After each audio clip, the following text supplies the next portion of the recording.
Je m'appelle Fabrice Mendelot. Moi, je suis le dirigeant de la société Crop & Co que j'ai créée il y a maintenant 19 ans. Donc oui, je sais, c'est bientôt la 20e année. Et chez Crop & Co, on s'occupe d'aider nos clients à transformer leur organisation. Pour faire ça, on fait du conseil, on fait de la formation. Et puis, depuis maintenant 6-7 ans, on a eu la bonne idée, parce que je continue à penser tous les jours que c'était une super idée, même si on ne l'a pas beaucoup conseillé de le faire, de créer une plateforme qu'on peut appeler un logiciel, un système d'information, bref, autour du métier achat qui s'appelle OKVO.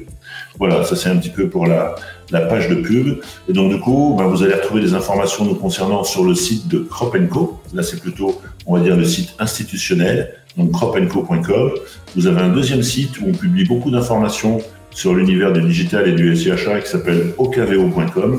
Et puis, du coup, comme ça suffisait pas, j'ai décidé de créer un troisième site qui s'appelle Apprendre les achats, où là, on est plus sur une logique autour du métier, des pratiques, du partage. J'essaie de beaucoup aussi interviewer d'acheteurs et de patrons d'achat. Donc voilà, Apprendre les achats, OKVO et Crop & Co. Là, vous pouvez pas nous louper. Et après, il reste LinkedIn. Alors aujourd'hui, on va parler d'intelligence artificielle, d'IA. Alors c'est rigolo parce que moi, il y a quelques années de cela, je parlais d'intelligence de l'acheteur quand on parlait d'IA. Mais du coup, maintenant, on est dans l'IA et on est dans l'IA pour le coup avec cette annonce forte autour de ChatGPT. J'allais dire, ça y est, on est dans une vraie réalité tangible, visible. Il n'y a plus de fantasme autour de cette IA. C'est concret. Alors, c'est concret. Et puis, à la fois, pour certains endroits, pour certaines personnes, pour certains sujets, on est un petit peu quand même au début de l'histoire. Et donc, du coup, ce que je vous propose aujourd'hui, c'est que cette histoire, on la découvre un peu ensemble. On commence à jouer un petit peu ensemble et que, du coup, régulièrement, on va voir comment ça avance pour qu'on s'enlève un peu d'un côté certains mythes qui fait que demain, d'un claquement de doigts, on n'aura plus besoin d'acheteurs puisqu'on a une IA et donc du coup, ChatGPT va remplacer les acheteurs. Mais du coup, l'inverse est vrai aussi, de penser que dans nos métiers, on ne va pas utiliser ChatGPT. Je pense que c'est une erreur et on va essayer de vous le montrer aujourd'hui avec mes petits copains qui ont bien voulu venir sur scène avec moi pour vous montrer que concrètement, ChatGPT dans les achats, le 14 septembre 2023, ça marche, c'est utile et ça va vous faire gagner du temps. Parce que c'est ça l'enjeu de ChatGPT, c'est de travailler sur des tâches à faible valeur ajoutée. Alors on va y revenir. Il se peut aussi, et je le dis dès tout de suite, que dans la salle, comme vous êtes nombreux, eh bien, vous ayez des gens qui soient déjà très avancés dans l'utilisation. Ça m'intéresse beaucoup. On vous donnera la parole, peut-être même que, si vous faites déjà pas mal de choses, moi, je vous appellerai sur scène carrément, même si on l'a pas préparé, pour vous venir nous dire concrètement comment ça se passe pour vous, qu'est-ce que vous faites avec ChatGPT. Donc, intelligence artificielle, c'est le thème de notre webinaire. Alors, bien sûr, même si c'est un sujet qui nous intéresse beaucoup, et d'ailleurs, avec OKVO, notre système d'info, on commence à l'embarquer à destination de mes clients. Je me sentais pas légitime tout seul à animer cette séquence avec vous. Donc, je me suis dit qu'il fallait que j'aille trouver des experts du sujet, qui soient pas forcément des experts du métier achat, mais j'allais dire qu'il y a un peu de proximité. Parce que moi, ce que je veux montrer, c'est qu'est-ce qu'on va en faire pour notre métier. Je veux pas qu'on passe du temps à, ce que peut faire ChatGPT, vous avez vu des vidéos, etc. Mais sur les achats, concrètement, qu'est-ce que ça change?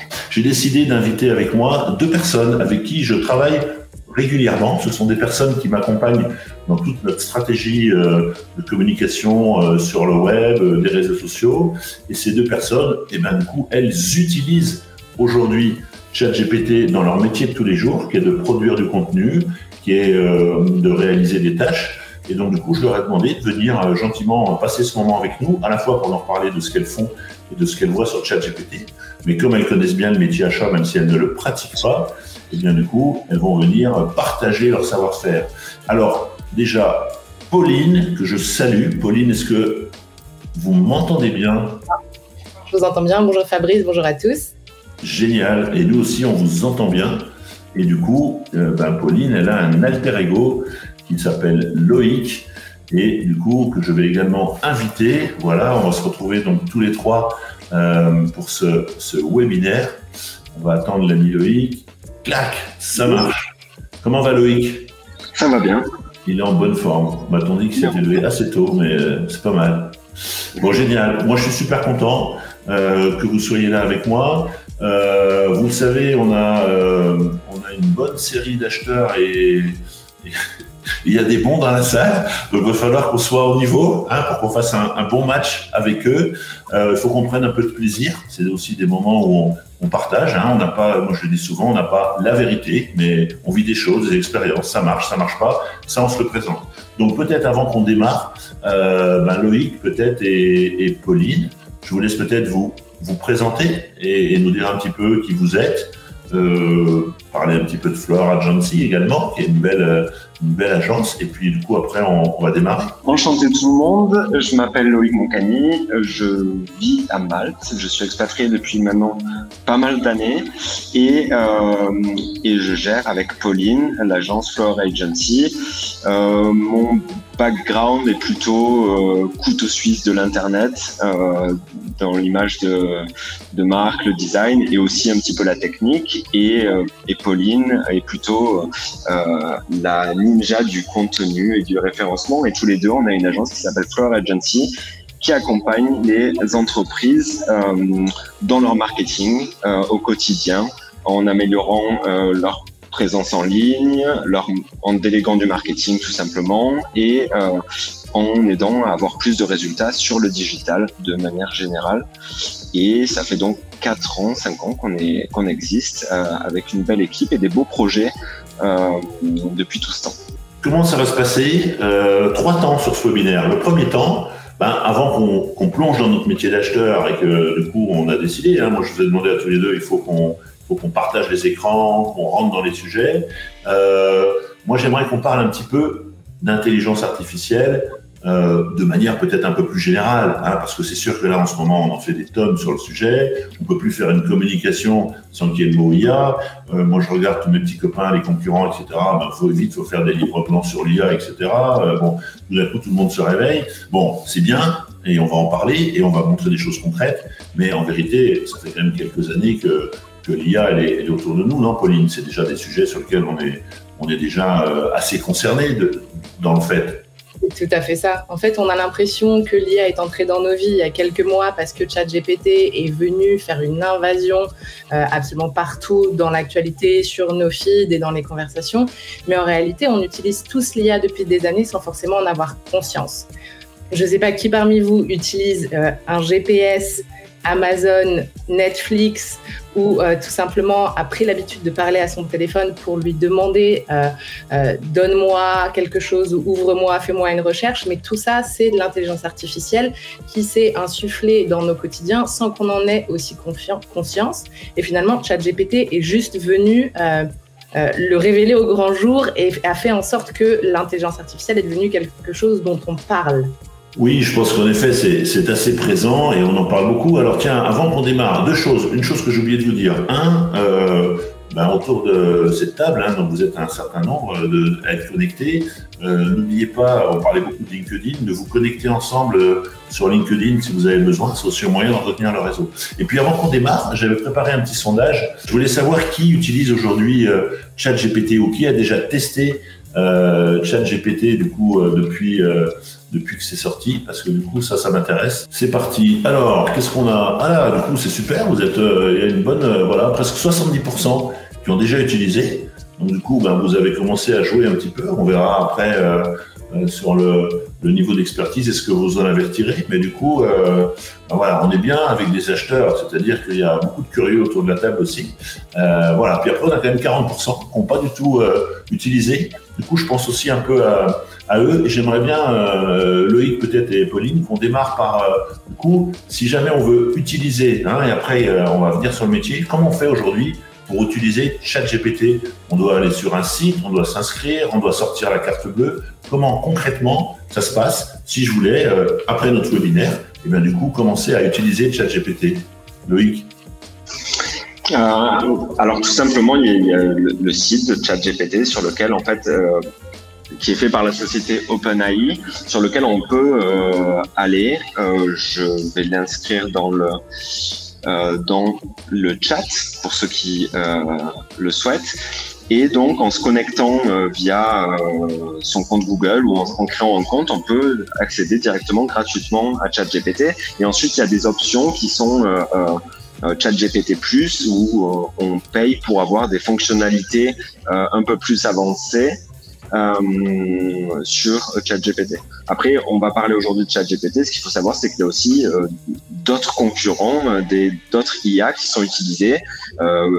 ChatGPT a été le premier, et puis ensuite Google s'est réveillé et a décidé de sortir Bard, par exemple. Il y a aussi Facebook, Meta qui sort des IA et des il y a plein d'entreprises qui créent aussi leur propre alternative à ChatGPT. Aujourd'hui, principalement, on va parler de ChatGPT qui est quand même assez avancé. D'accord, super. Donc ça, c'est un premier point. Alors du coup, il faut aussi, toujours pareil, avant qu'on aille montrer ce qu'on peut en faire, les finalités de cette intelligence artificielle, en tous les cas celle-ci, puisque Pauline nous disait qu'il y avait d'autres typologies d'intelligence artificielle.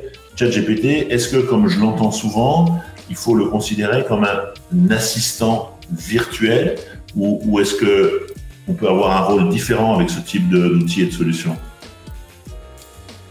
C'est aussi un outil pour se faire renvoyer la balle et pour élargir le champ des possibles qu'on n'aurait pas forcément considéré, notamment pour tout ce qui est la rédaction de contenu ou dans le cadre du déroulement d'une négociation. On peut imaginer qu'on a oublié certains volets quand on traite un sujet parce que personne n'est tout puissant et complètement sachant. Et donc, échanger avec une intelligence conversationnelle permet de voir plus de possibilités dans la création de contenu ou dans l'élaboration d'une stratégie. Et donc, ça permet de se faire renvoyer la balle, ce qui est très utile. Ça reste un outil, mais ça permet d'aller plus loin. D'accord, et ça c'est super intéressant parce qu'au niveau du métier d'acheteur, il y a plein de situations de la vie de l'acheteur où l'acheteur il est tout seul.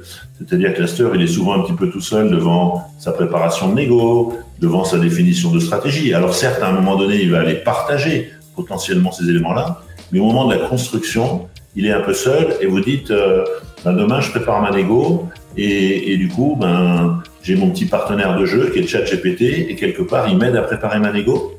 Exactement. Bon, génial. Ça, vous allez nous le montrer? On peut vous montrer. Super.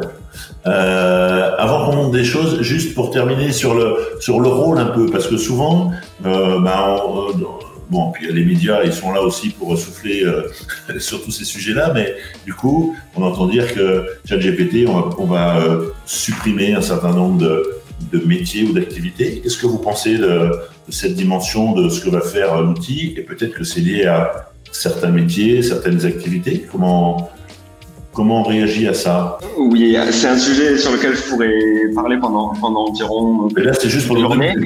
On va pas aller très loin.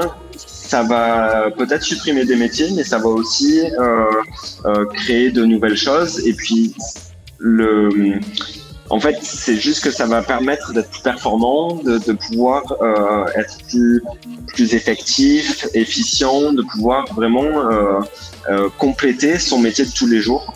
Et je pense que c'est inéluctable et il faut apprendre à l'apprivoiser et pouvoir vraiment améliorer sa productivité, son travail de tous les jours, en s'en servant comme un assistant, parce que c'est un outil qui est quand même assez génial et qui va aider plein de domaines. On n'en parle pas assez souvent, mais par exemple la santé, la science, c'est des domaines sur lesquels l'IA apporte aujourd'hui des vraies réponses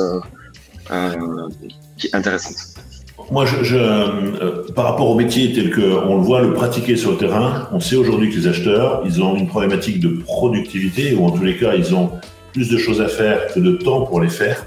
Alors, une fois qu'on a trié peut-être certains sujets qu'ils ne devraient pas faire, là, c'est même pas une histoire d'IA, c'est une histoire d'organisation et de se dire maintenant, un acheteur, il ne doit pas vérifier les factures de la compta, bon, par exemple. Mais il y a quand même, dans les tâches de l'acheteur, beaucoup d'activités qui sont assez chronophages. On va prendre le sourcing, j'ai besoin de chercher de l'information. Eh bien, si je démarre devant Google, je peux partir pour 2-3 heures et au final, ça prend beaucoup de temps. Est-ce que je peux gagner du temps? Je dois préparer une négociation que je fais des fois et des fois que je fais un peu moins parce que justement, j'ai pas le temps. Et puis, comme je suis l'acheteur, je prépare un peu moins que mon vendeur, etc., etc. Donc, du coup, moi, je crois qu'en tous les cas, moi, de manière un peu égoïste, mais pour ceux qui nous écoutent, il y a sûrement de se dire comment ce nouvel outil va me permettre quelque part de gagner du temps et donc du coup de mieux faire mon métier. C'est ça l'enjeu de gagner du temps, c'est aussi d'avoir la sensation, voilà, je rencontre beaucoup d'acheteurs qui sont un peu, voilà, et qui traînent un peu leur peine en disant, bah non, j'ai pas eu le temps de faire les stratégies, cette négo elle est pas préparée, bref, je fais ce que je peux, mais il y a un tel flux d'activité, voilà. Et là, il faut qu'on redonne un peu de souffle et d'espoir aussi à ces acheteurs qui nous écoutent dans leurs activités. Super. Bon, bah du coup, j'aime bien cette idée de renvoyer la balle, Pauline, parce que ouais, les acheteurs, ils sont souvent un peu solitaires. Donc du coup, je dis tiens, bon, c'est pas génial, c'est virtuel, mais c'est un bon début. Ils commencent à travailler en équipe. Allez, on essaye de montrer des exemples. On avait dit qu'on essayait d'être concret. Alors attendez, il y a juste une question, je vais aller la chercher. Gabriel, le Bordelais Gabriel, les réponses données par l'IA sont-elles d'actualité? Alors ça, c'est une bonne question. Comme d'hab, parce que Gabriel, c'est souvent des bonnes questions. On m'a dit que ChatGPT, c'était sur l'internet il y a 2-3 ans.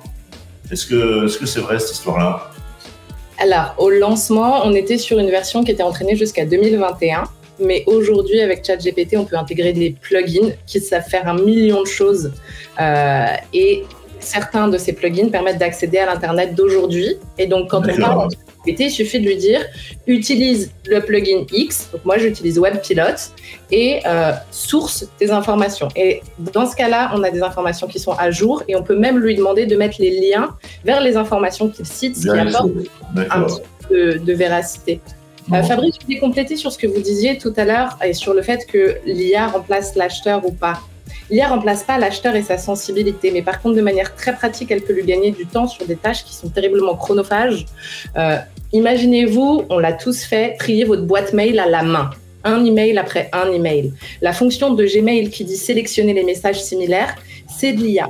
Et de la même manière, vous pouvez soumettre la data que vous avez à traiter en tant qu'acheteur à l'IA sous forme de tableau Excel. Et ça vous fait un gain de temps et de productivité qui vous permet de libérer du temps sur des tâches où vous êtes plus qualifié que l'IA, mais l'IA va être peut-être très performante sur de l'analyse de data en grande quantité. Donc, c'est de la complémentarité.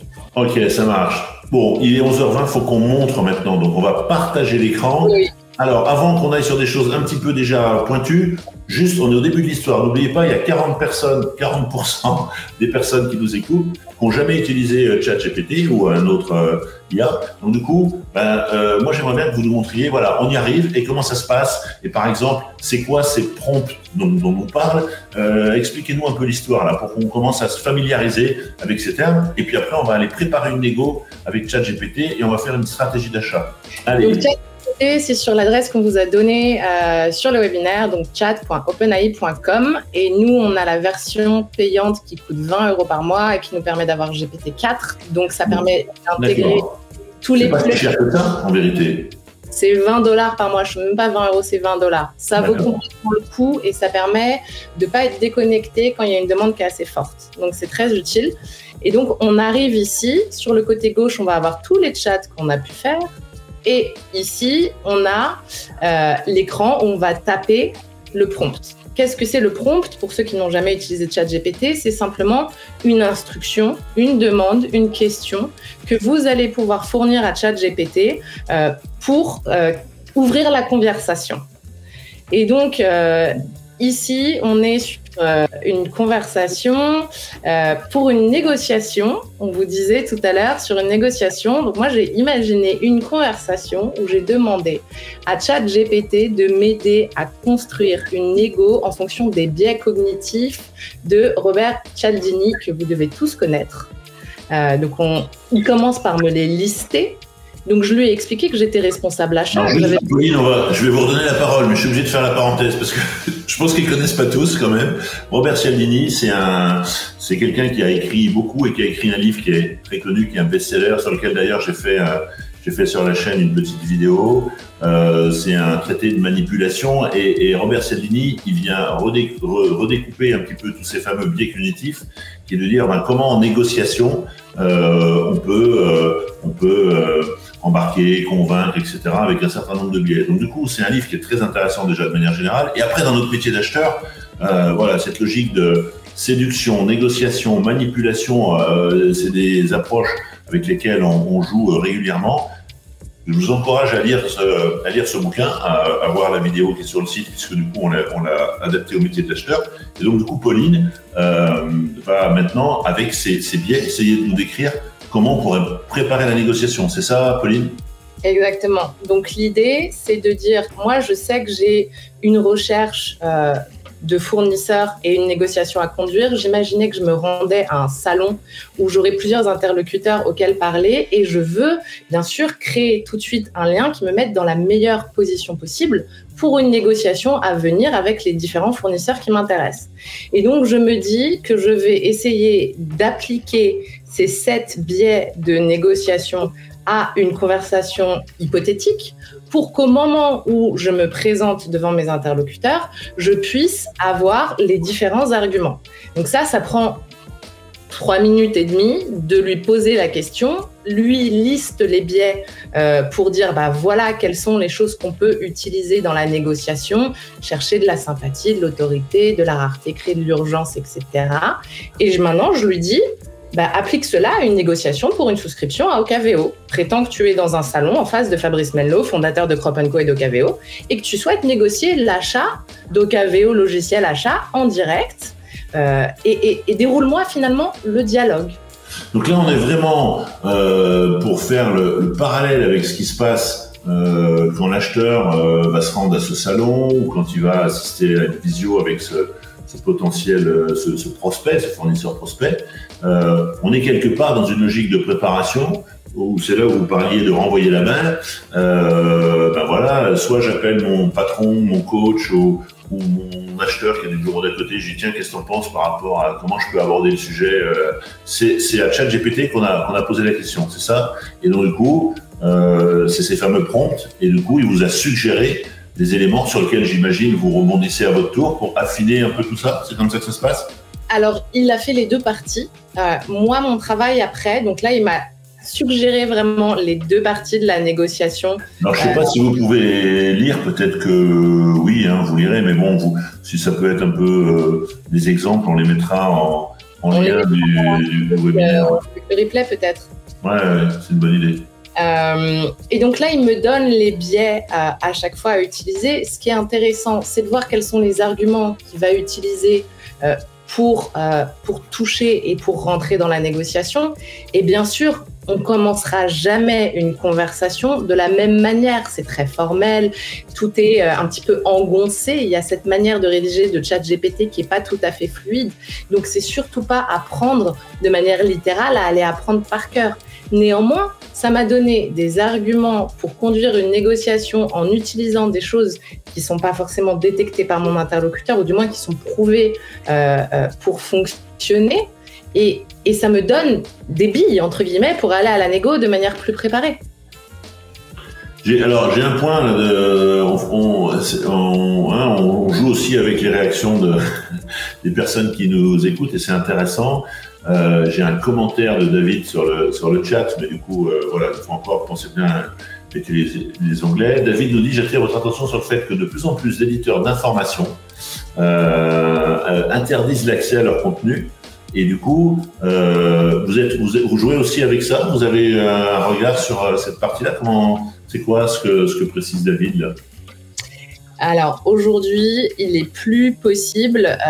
Certains, donc des sites de médias, la BBC entre autres, mais il y en a d'autres, bloquent effectivement les robots. Donc les robots ne peuvent plus accéder pour alimenter la base de données de ChatGPT. D'accord. Ça veut dire quoi ? Ça veut dire que les informations sont pas exhaustives, donc il y a certaines choses qui ne seront pas présentes dans l'analyse fournie par ChatGPT.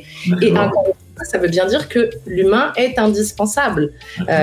Pour aller compléter ses sources. Ça me rappelle un article que j'avais écrit pour vous, Fabrice, dans lequel il me citait une étude de Deloitte qui n'existait pas. Et heureusement que les humains vérifient leurs sources et prennent le temps d'aller corroborer.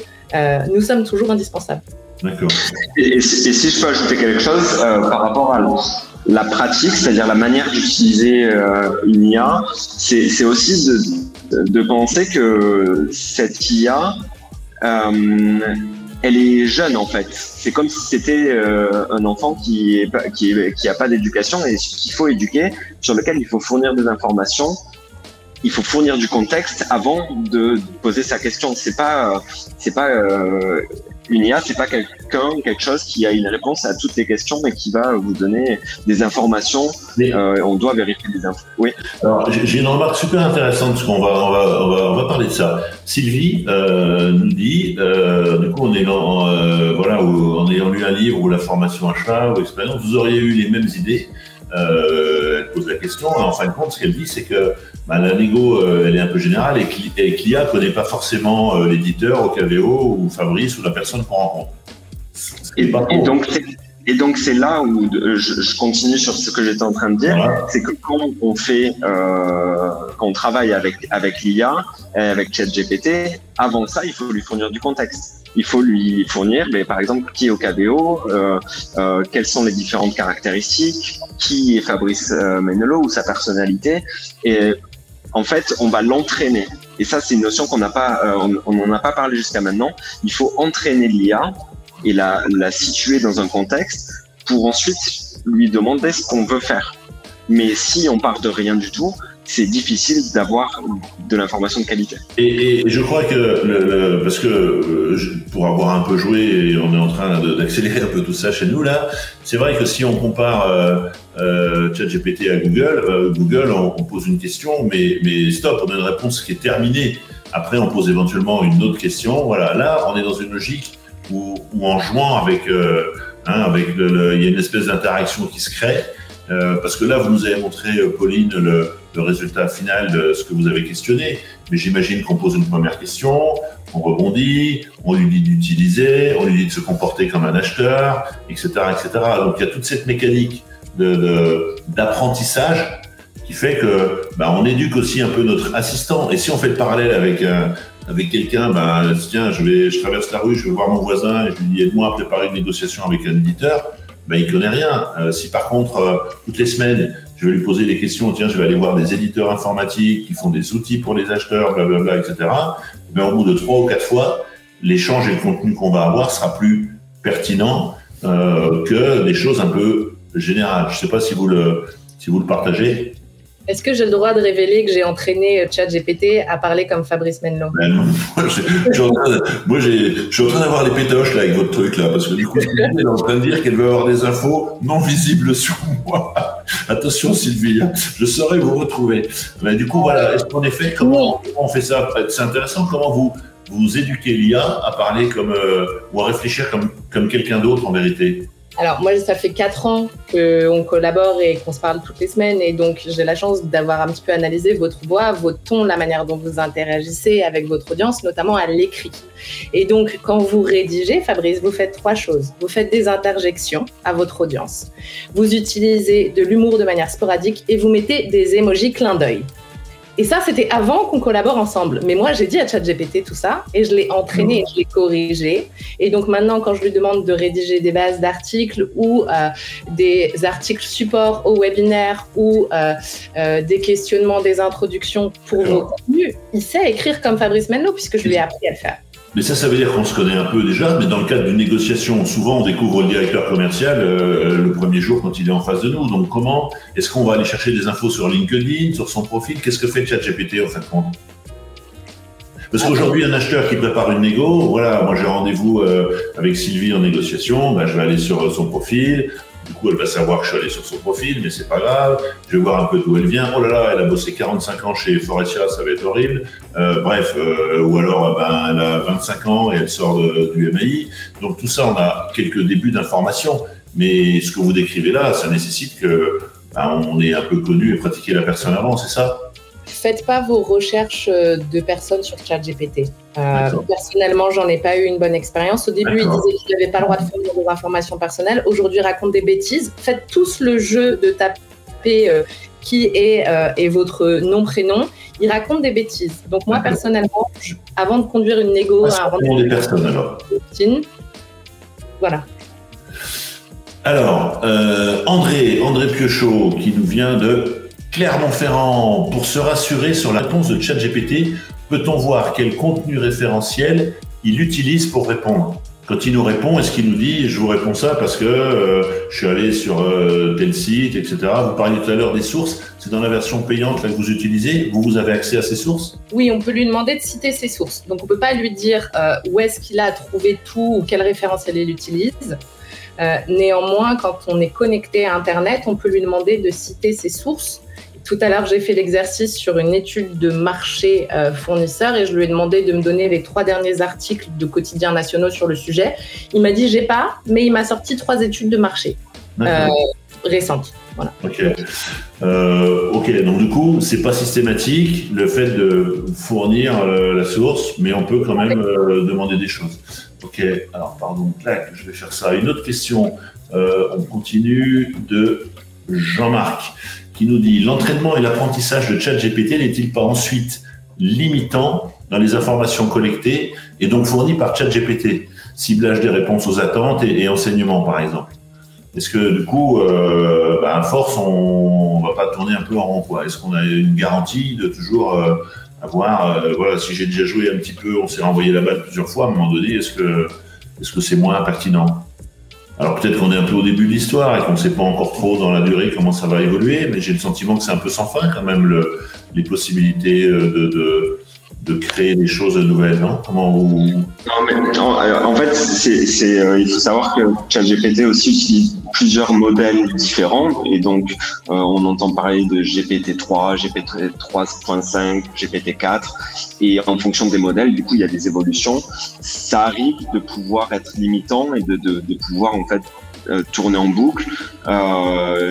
Il faut des fois lui demander de changer de perspective et tout ça, mais juste en fait, faut garder en tête que c'est un assistant et que oui, c'est limité. C'est pas, ça donne pas des réponses à l'infini et ça va pas trouver une solution comme ça en un claquement de doigts. C'est vraiment une assistance qui peut nous aider à avoir des nouveaux points de vue, des nouvelles perspectives, voir les choses d'un angle différent et donc avoir des informations. Mais après, on peut l'utiliser de manière. Alors, quand on a préparé, je vous ai dit. Moi, je veux voir des exemples concrets. Donc, vous m'avez dit, mais Fabrice, du coup, quel type d'exemple? Donc là, Pauline nous a montré une aide, une assistance à un début de préparation de négo. Moi, je vous ai parlé des tâches que les acheteurs font pas toujours, qui sont importantes, qui prennent un peu de temps, quand on recherche de l'info sur des fournisseurs, quand on fait des stratégies d'achat. Est-ce que vous savez nous montrer des choses sur ces sujets-là qui ont été produites avec ChatGPT, sur lesquelles, alors là pour tout le monde et en grande transparence, j'ai juste moi dit, voilà, j'aimerais, un acheteur il fait une stratégie d'achat, c'est quoi une stratégie d'achat, comment il a construit, où est-ce qu'il va chercher de l'info, etc. J'ai dû passer 3 minutes à dire à Pauline, voilà ce que je mets derrière une stratégie d'achat, à vous de jouer, et du coup j'ai même pas regardé ce qu'elle a produit, parce qu'on n'a pas trop le temps en ce moment, et du coup, mais voilà, et donc du coup, ce que vous allez voir, c'est des choses qui méritent encore d'être travaillées. Mais du coup, qu'est-ce qu'on est capable rapidement de produire, cette première matière qui ensuite doit encore être travaillée? Vous pouvez nous montrer des choses sur ces sujets, Pauline ou Loïc? Ouais, je peux montrer quelques éléments. Et juste avant de montrer, en fait, là on a vu l'utilisation de ChatGPT pour de l'information, pour de la génération de contenu, pour vraiment générer des choses. Moi-même, j'ai une approche différente de l'utilisation de l'IA et de ChatGPT. Je l'utilise souvent pour du code, par exemple, pour m'aider dans gérer du code. Je l'utilise pour des fichiers Excel, de gérer de la donnée. Et donc, c'est d'autres manières, justement, d'utiliser ChatGPT. Je vais vous montrer mon écran juste maintenant en vous donnant un exemple. Vous êtes en train de dire la centaine d'acheteurs qui nous écoutent que demain vous allez nous faire des cartographies de dépenses avec ChatGPT. Voilà. Et tous les consultants qui m'écoutent sont en train de se dire merde, je vais perdre mon chiffre d'affaires, je vais plus pouvoir vendre de cartographie de dépenses à mes clients, ou je vais les faire plus vite et je vais les vendre moins cher. Peut-être, mais je dis aussi que avant je détestais Excel et que j'ai appris à aimer Excel en justement l'agrémentant. Moi, j'aimerais bien que vous nous montriez ce qu'on peut faire avec ChatGPT sur Excel. Ça, pour le coup, ça m'intéresse. Je vais zoomer, mais l'intérêt, c'est pas forcément de voir le contenu ou c'est juste pour vous montrer des applications qui sont faisables. Donc, avec GPT-4, on peut analyser des documents, dont des fichiers Excel, CSV. Aujourd'hui, on a un document de Crop & Co avec des tableaux, et du coup, je vais demander à ChatGPT d'analyser ce fichier Excel, d'avoir un aperçu des données et que tu me suggères des analyses, catégorisation possible et affichage de graphiques. Et donc, il a fait son travail d'analyse du fichier et il me propose des choses qu'on peut faire. Une analyse temporelle, une analyse catégorielle en fonction des transactions par catégorie, une analyse des montants. Et donc, typiquement, là aussi, on vient sur le métier, on va dans notre ERP, on va exporter de l'ERP, par exemple de la base des dépenses 2022, le fichier des dépenses, dans lequel on va retrouver le nom du fournisseur, un montant, etc. Ça, c'est un fichier brut. Et ensuite, ce fichier brut, on va le donner à ChatGPT, on va lui demander que ce fichier, savoir ce qu'on peut en ressortir comme analyse. C'est ce que vous avez fait? Exactement, c'est ce que j'ai fait. J'ai demandé d'analyser le fichier, de me proposer des choses que je peux faire. Après, si je suis un expert dans les achats, forcément, je sais à peu près ce que je veux demander. Et donc là, par exemple, je lui ai dit, sors-moi un graphique linéaire pour montrer l'évolution des transactions dans le temps. Donc, il a réfléchi, il a fait son petit travail de fond. Et il m'a sorti un tableau. Par exemple, là, c'était les top 20 des transactions les plus importantes du fichier. Il m'a sorti aussi un graphique pour pouvoir voir l'évolution des transactions par catégorie. C'est juste un aperçu de ce qu'on peut faire. J'ai fait ça en quelques minutes. Après, si on est expert dans le métier, et je l'utilise moi au quotidien pour pouvoir gérer des fichiers Excel. Ça veut dire que ChatGPT, dans ce qui est analyse de beaucoup de données, puisque c'est ça notre problème souvent aux achats, c'est déjà de récupérer la donnée, qu'elle soit bonne et qu'on l'analyse, ça peut nous aider. Et deuxièmement, vous dites même que ça peut commencer à avoir un rôle sur cette dimension que moi j'appelle un peu le prédictif, c'est-à-dire qu'en fonction des données, on peut aller chercher un peu de l'information ou des tendances, c'est ça? C'est ça, et puis l'avantage, c'est que là, l'information, la donnée, c'est notre donnée. Donc, c'est pas quelque chose qui vient d'Internet, ou c'est notre donnée qu'on veut analyser d'une certaine manière, et du coup, sur laquelle on... Oui. Alors, c'est super, ça fait le lien avec la question de Frédéric, que je voulais poser. Merci Frédéric. Comment gérer la confidentialité avec ces outils? Parce que du coup, au départ, c'est notre donnée. Mais comme on l'a mis dans les mains de ChatGPT, du coup, qui nous garantit que cette donnée d'analyse de nos dépenses, qui est notre fichier Excel, qui est stocké chez nous, tout d'un coup, elle ne se retrouve pas ailleurs. C'est quoi là qui nous rassure ou pas? Non, mais parce que du coup, c'est des bonnes questions. Mon ERP, il est chez moi. Voilà, mais tout d'un coup, si je fais utiliser les données de l'ERP par ChatGPT, ça veut dire quoi là? C'est cool la frontière? Frédéric, c'est une question que Fabrice nous a posée. Pardon Loïc, la semaine dernière quand on préparait. Et donc, du coup, Loïc avait trouvé la version plus sécurisée de ChatGPT qui s'appelle ChatGPT Enterprise. Et Fabrice, j'ai commencé un article sur le sujet. Donc là, ChatGPT, soi-disant, garantit la confidentialité des données. Quand vous mettez quelque chose dans ChatGPT, ça devient public. Modifiez vos noms d'entreprise, changez une lettre, changez quelque chose. Si vous du coup, ce que vient de faire Loïc, là, qui n'était pas avec la version Enterprise, du coup, c'est public. On aurait dû mettre Crop & Co et pas Crop & Co, effectivement. D'accord. Non, mais c'est important parce que les acheteurs, c'est normal, on joue avec des données qui sont assez intimes par rapport à la vie des entreprises. Quand on parle de prix, quand on parle de fournisseurs, quand on parle de stratégie, c'est juste de savoir dans quel cadre il va falloir utiliser aussi ces éléments-là. Alors, il y a de plus en plus de garde-fous qui sont en train de se mettre en place et il y a notamment Microsoft, il me semble, qui promet qu'ils rembourseront toutes les amendes qui seraient mises en fonction d'une violation de la data parce qu'ils garantissent. Ouais, mais quand il y a l'amende, c'est trop tard. Le mal est fait. Donnez autant que vous le pouvez parce qu'on est encore dans quelque chose qui est suffisamment régulé. Donc, si vous avez la capacité à changer une lettre, un chiffre ou quoi que ce soit qui rend les données non réutilisables, faites-le puisqu'on est encore dans un flou. Alors, on va prendre quelques questions et après, j'aimerais qu'on montre aussi, vous avez d'autres choses à nous montrer. Donc là, ce qu'on a vu avec Loïc, on a travaillé autour des données Excel. Donc, pour faire le lien avec Excel, une question de Daniel qui nous dit le rendu de GPT sur les tableaux, par exemple, est-il compatible avec Excel? Du coup, Oui, c'est complètement compatible. Et par exemple, sur Excel. Et en fait, on demande de faire un extrait. On demande à ChatGPT d'extraire un fichier Excel des données que j'ai filtrées, tout simplement. Et il va créer un fichier CSV ou Excel qu'on peut ensuite télécharger et ouvrir avec Excel. Et on repart sur Excel. C'est simple que ça.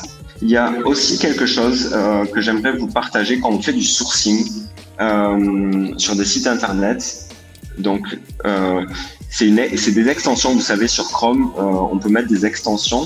Et ce qu'il faut savoir, c'est que on n'en a pas parlé pendant le webinaire, mais on a aussi de l'automatisation. On peut automatiser l'IA pour faire plein de choses. Et je voulais vous montrer ce que j'ai pu faire. Par exemple, si je voulais sourcer des chaises, je veux acheter 10 000 chaises pour mon entreprise et je veux pouvoir faire des comparatifs et voir un petit peu les différents prix. Et donc, avec ce système d'analyse de fichiers Excel, il y a une petite extension Chrome qui s'appelle Instant Data Scraper, où quand on va cliquer, on va sur un site, on va sur une liste de produits qu'on a choisi au préalable, et cette petite extension va nous permettre de lister tous les produits. Et là, on va avoir les prix, on va avoir les liens, et donc avec les noms des modèles, des fois il y a les descriptifs et la catégorie, et on va tout simplement pouvoir télécharger ces données au format CSV. Et moi, ce que je l'utilise au quotidien comme ça, donc je télécharge mon fichier CSV avec la liste des produits plutôt que de les marquer un par un dans un fichier Excel. Et ensuite, je vais venir sur ChatGPT et je vais tout simplement ici mettre mon fichier avec les différents produits que j'ai sourcés, et je vais lui dire je dois acheter 25 chaises mais je ne souhaite pas dépenser plus de 3 000 €. Est-ce que tu peux me donner quel est le produit le plus adapté? Et donc là, il vient de me donner parmi les produits que j'ai sourcés le produit qui rentre dans mon budget. Donc c'est un autre exemple que je voulais vraiment vous montrer avec cette extension qui s'appelle... C'est intéressant hein, sur des sujets des fois de faible valeur, mais qui souvent pour certaines personnes passent beaucoup de temps à comparer des tableaux ou à aller chercher de l'info. Ce que vous dites, c'est qu'on va à la source, hein, on récupère cette information de manière un peu brute, et puis ensuite on confie ça à ChatGPT, comme on le ferait si nous on avait à le faire avec ouvrir nos fichiers Excel, etc. Et c'est lui qui va faire ce travail de rapprochement. Ça veut dire que notre source, elle doit être fiable et de bonne qualité, sinon on se retrouve avec des analyses qui sont... Mais bon, mais comme Et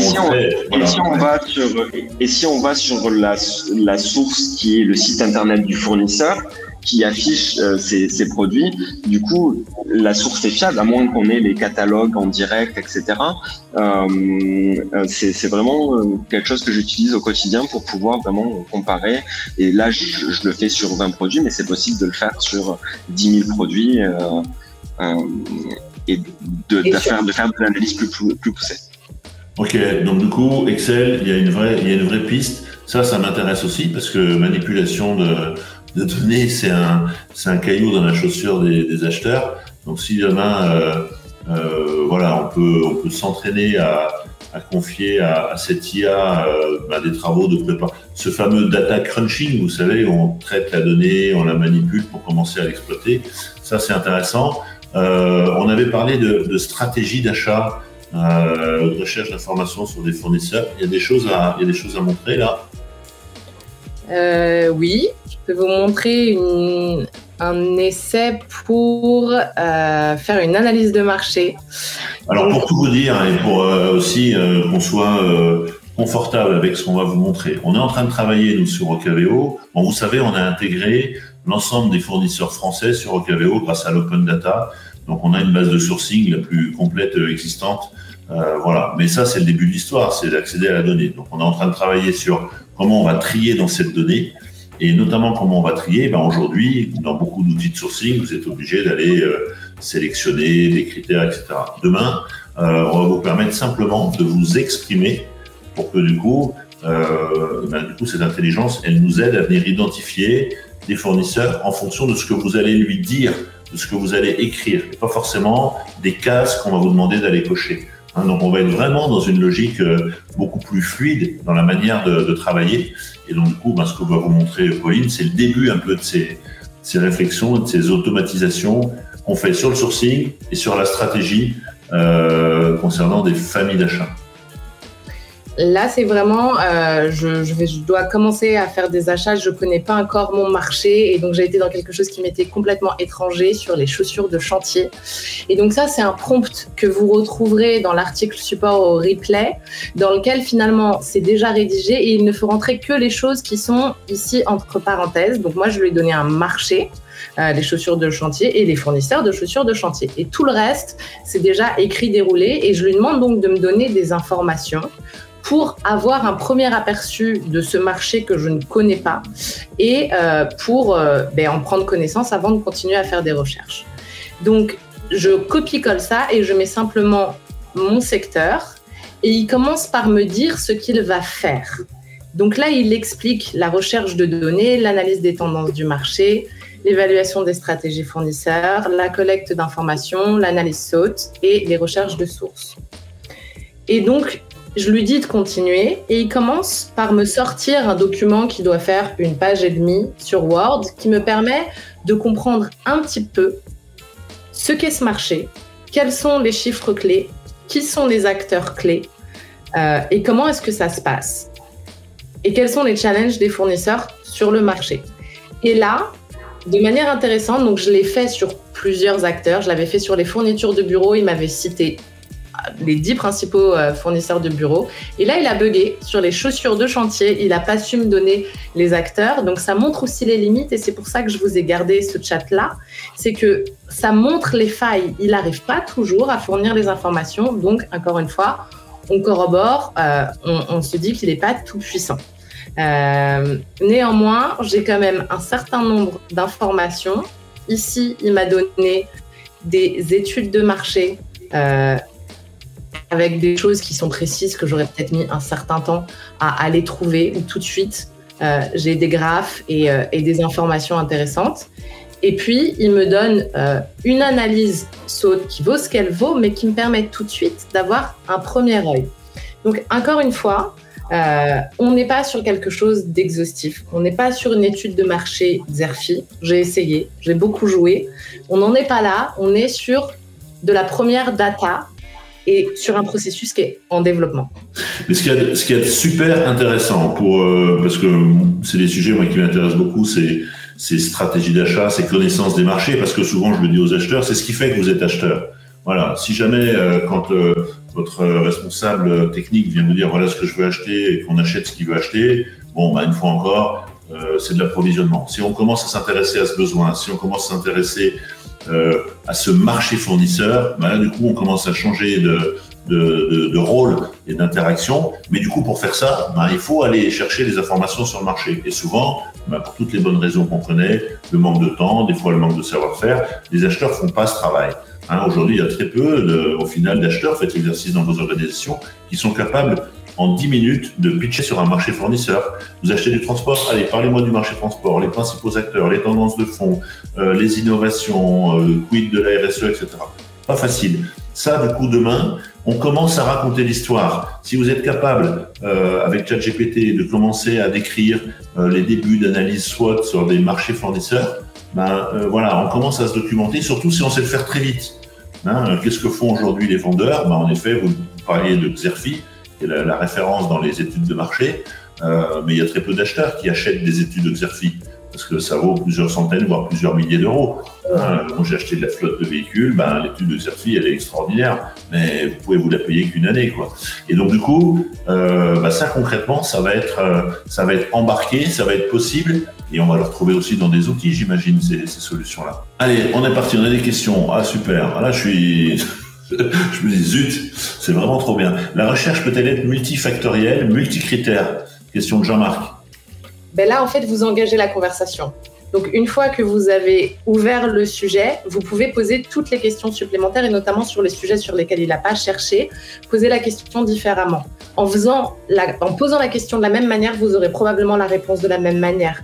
Donc, vous pouvez varier la réponse. Si il a dit « j'ai pas trouvé les acteurs principaux », vous pouvez lui demander quelles sont les entreprises qui dominent le marché. Et peut-être que là, il arrivera à trouver les choses. Et après, on peut tout à fait lui demander de changer les critères de son analyse ou de l'approfondir. Et c'est le principe d'une intelligence conversationnelle. C'est ce que disait Fabrice tout à l'heure, c'est un jeu à tiroir.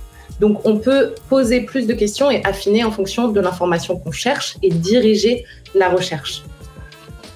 Super. Une question d'Antoine qui nous dit: est-ce que ChatGPT mémorise les analyses des fichiers que l'on peut lui fournir? Comment on gère un peu cette mémoire? Parce que si à chaque fois qu'on recommence, comment on stocke tout ça? C'est encore une fonctionnalité qui est nouvelle. Donc parfois ça peut arriver de retourner sur de l'analyse de ces fichiers-là et de pas pouvoir revenir sur ce qui a déjà été fait en fait. Et donc ça c'est un côté qui est un peu un inconvénient. Après voilà, c'est possible de recharger le fichier, etc. Mais c'est vrai que ça va avancer dans les prochains mois de toute manière. Ça va évoluer. Allez, une question de spécialiste Bertrand qui nous dit: qu'est-ce que le plugin WebPilot? Quelles sont ses spécificités? C'est Pauline, je crois qu'elle en a parlé tout à l'heure. Ou vous, Loïc? Oui, je vais juste le montrer rapidement parce qu'en fait, c'est au-delà du plugin de WebPilot. Je vais vous montrer comment on peut y accéder. C'est quand vous avez ChatGPT+. Ici, vous avez la possibilité d'aller sur Advanced Data Analysis. Donc ça parle des fichiers Excel. On peut même mettre des PDF, etc. Et vous voyez, c'est en bêta, donc c'est encore une fonctionnalité en développement. Et là, il y a les plugins. Et ici, dans les plugins, vous avez la possibilité de mettre ce WebPilot qui permet d'aller sur des pages web. Mais il y a aussi d'autres plugins en fait. On peut créer des diagrammes, on peut créer une vidéo sur CapCut. On peut vraiment faire d'autres choses. Après, je vous laisserai explorer tous les plugins. Mais WebPilot est accessible là via GPT-4. Dans Plugin, il faut l'activer ici. Et une fois activé, vous lui posez des questions. Allez, je vois qu'il est midi. Alors, ça veut dire qu'on se rapproche du temps additionnel. Hein, c'est ce qu'on dit dans le foot. Bon, maintenant, il est long, le temps additionnel. On va quand même arriver sur la fin de notre séquence. Et je voudrais quand même qu'on partage encore quelques éléments avant qu'on se quitte. Est-ce qu'il y a encore des choses à montrer de votre côté, Pauline ou Loïc? On est allé un petit peu picorer dans des activités que font l'acheteur. On a montré comment on pouvait commencer les histoires. Hein. On n'arrive pas avec un produit fini sur étagère, mais du coup, on a montré qu'on est en train de travailler sur ces sujets-là. Et je pense que c'est intéressant que vous commenciez un petit peu à regarder ça. Est-ce qu'il y a soit d'autres choses à montrer? Sinon, est-ce qu'on se dit, et puis après, moi j'ai une ou deux questions à poser à nos amis là avant qu'ils s'en aillent. Qu'est-ce qu'on retient un petit peu de ce qu'on est en train de vivre sur ChatGPT? Et du coup, vous qui vous adressez à des acheteurs, c'est quoi les quelques conseils que vous pourriez donner à ces acheteurs qui nous écoutent? Le premier conseil, c'est de jouer et d'imaginer tous les trucs qui vous cassent les pieds et d'imaginer dans quelle mesure est-ce que ChatGPT pourrait les faire pour vous, notamment les réponses à vos emails. Vous lui fournissez le premier email et vous lui demandez de rédiger la réponse en lui donnant un petit peu la direction et il fait ça très très bien. Il y a plein de choses que vous faites au quotidien qui sont soit chronophages, soit désagréables. Et il y a des chances que ChatGPT puisse le faire. Donc après, c'est à chacun d'adapter. Mais la reco première, c'est jouer et essayer. Et puis des fois, ça fonctionne pas. Mais il y a plein de fois où vraiment ça fonctionne. Et donc, voilà. Et après, imaginez, vraiment pour vous, les acheteurs, c'est la data. C'est l'analyse des tendances des prix de l'acier depuis 20 ans et une modélisation sur les prix des 20 prochaines années. C'est l'analyse de vos fournisseurs actuels pour voir qui est-ce qui est toujours en retard ou qui est-ce qui n'a jamais les bons volumes. pour les fournisseurs, c'est comment est-ce que, en fonction de la demande cyclique, je vais être capable de sortir ma data et donc de produire à temps pour pas me retrouver en flux tendu à un moment clé. Vraiment, vous avez beaucoup de chiffres et ChatGPT est capable d'analyser des volumes qui sont absolument extraordinaires en quelques secondes. Et donc, c'est essayer. Ok. Essayez. Je reconnais bien Pauline. Loïc, c'est quoi le conseil? Le conseil à nos acheteurs là, qui écoutent et qui, certains jouent déjà avec, hein, comme le disait Pauline, d'autres sont en train vont dans les prochains temps commencer à avoir la possibilité d'utilisation. Qu'est-ce que... Mon conseil, c'est, du coup, je vais un petit peu aller à l'envers, c'est vous dire qu'il n'y a pas que ChatGPT. Qu'il y a aussi d'autres outils qui utilisent l'IA et qui peuvent vous permettre de l'utiliser sous différents angles que ChatGPT. Faut rappeler en fait que ChatGPT est un outil créé par OpenAI, mais OpenAI propose d'autres applications et il y a aussi d'autres services qui utilisent l'IA pour le domaine des chiffres, des données, et il y a aussi beaucoup d'entreprises qui qui se pluguent avec l'IA pour pouvoir faire du sourcing de marques, etc. J'ai plus les noms de ces SaaS, de ces services en ligne, mais par exemple, je peux vous en citer un qui est ChatBase, qui permet de créer en fait un chat à partir de données, à partir d'une source. Donc on pourrait très bien mettre une base de données énorme. Par exemple, à Malte, je l'ai fait pour un client, j'ai mis une base de données de 30 000 propriétés, donc des appartements avec leurs caractéristiques, et j'en ai créé un chat et dans lequel je pouvais aller tout simplement demander n'importe quoi sur n'importe quelle propriété. Et donc voilà, il y a plein d'applications. Donc le conseil, c'est faites du chat GPT, jouez, mais regardez aussi les autres intelligences artificielles. Allez, ok, super. Comme je vous l'ai dit, on travaille sur le sujet. Bon, nous déjà, parce que on est éditeur de SI achat, donc forcément, on en a besoin. Et puis, on voit plein de choses qui vont être possibles. Donc, ça concerne plus les clients aujourd'hui qui utilisent notre solution. De manière un peu plus large, on s'est dit, en préparant, ou en tous les cas, en échangeant sur ce sujet, que peut-être il y a des matières à construire un petit peu en ligne, une formation à l'utilisation. Et donc, du coup, je vous soumets un sondage. Si jamais certains d'entre vous peuvent être intéressés, du coup, on réfléchira peut-être à construire une formation sur ce sujet. Alors, du coup, pardon pour avoir mis ChatGPT, ça s'appellera peut-être pas ChatGPT, mais en tous les cas, une formation sur l'utilisation de l'IA à destination des acheteurs. Si certains sont intéressés, on va essayer de réfléchir à quelque chose comme à chaque fois qui est assez concret, utilisable, qui se fera sûrement en ligne bien sûr. Mais du coup, voilà, n'hésitez pas à nous le dire, on vous tiendra au courant. On va réfléchir comment on peut monter quelque chose qui soit concret sur le sujet. Et une fois encore, vous l'avez compris pendant toute cette heure qu'on a passée ensemble, on est un peu au début du chemin, hein. Donc on apprend, certains qui nous écoutent ont fait d'autres choses. Ça va faire partie de notre terrain de jeu. C'est ça qu'il faut plutôt regarder et le regarder sur le bon côté des choses. Comment demain, ces nouveaux outils vont nous aider enfin à gagner du temps, à travailler mieux, à produire de la valeur, hein, tout ce que vous mettez sur vos fiches de poste. On veut produire de la valeur aux achats. Du coup, il nous faut du temps, il faut de la réflexion. Il y a des choses qui ne seront pas faites dans les outils. Mais du coup, tout ce qui peut être fait dans les outils, on le délègue et on le confie à des outils. Bon, super. Vous êtes assez nombreux à être intéressés à ce qu'on réfléchisse du coup, Loïc et Pauline, faut réfléchir. Je vois qu'il y a encore 2 questions. On termine vite. Daniel nous dit, est-ce que vous conseillez de passer à la version 4 payante? Pauline, elle dit oui. Sans aucun doute. Les $20 les mieux investis des outils qu'on a.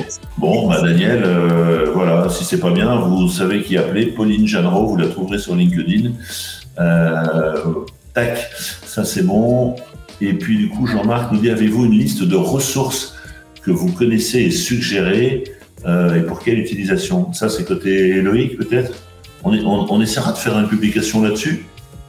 Oui, on a des ressources qu'on pourra vous partager peut-être de plein d'outils différents. Okay. Bon, c'est une bonne idée. Pauline, peut-être dans le Trello, de rajouter un petit article sur le sujet, ça peut être pas mal. Allez, super. Dernier sondage et puis on va se quitter. Ça, c'est juste pour savoir si vous avez apprécié ce webinaire. C'est plus pour nous aider aussi à améliorer ces webinaires, parce que c'est toujours un petit peu... moi, j'aime bien partir d'une question, d'un point que j'entends. Certains voilà, vous êtes plusieurs à réagir à ces newsletters. Donc, du coup, voilà, est-ce qu'on a pu essayer de vous faire un petit pas en avant supplémentaire sur le sujet et puis surtout, n'hésitez pas de m'écrire, de me dire il y a des sujets. On m'a parlé il n'y a pas longtemps de devenir consultant quand on est acheteur. On m'a parlé d'intelligence collective. Voilà, plein de thèmes qui sont liés à notre métier. N'hésitez pas à me les suggérer parce qu'on va continuer à en parler, à faire venir des experts autour de nous. Donc, merci à tous. Pauline, Loïc, le mot de la fin?